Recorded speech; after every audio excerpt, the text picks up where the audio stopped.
کلام مطلب ارزه چې عوام در په در دي کې وخی لګیا دي.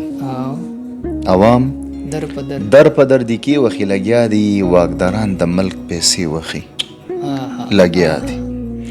مننه جی. عوام در په در دي کې وخی لګیا دي، واکداران د ملک پیسې وخی لګیا دي. ما چې چاله په زړګي کې ځای ورکړی، ما چې چاله په زړګي کې ځای ورکړی، هغه خلک را لخپې وخی لګیا دي.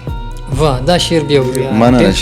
مننه جی. ما چې چاله په زړګي کې ځای ورکړی، هغه خلک را لخپې وخی لګیا دي. یو فقیر ته یې حقیقت شعر نوړی روټۍ ورنکړه. ډېره مننه.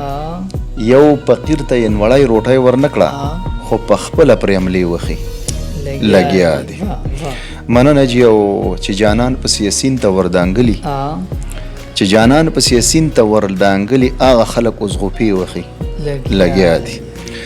مننه جی. او مقطع عرض ده چې چا ته نصیحت کړی اساسه، چا چې چاته نصیحت کړی اساسه، چا چې چاته نصیحت کړی اساسه، په سکونو ځان له خولې وخی لګیا دی. واه واه واه واه دا شعر بیا وایا. چا چې چاته نصیحت کړی، چا چې چاته نصیحت کړی اساسه، چا چې چاته نصیحت کړی اساسه، په سکونو ځان له خولې وخی لګیا دی.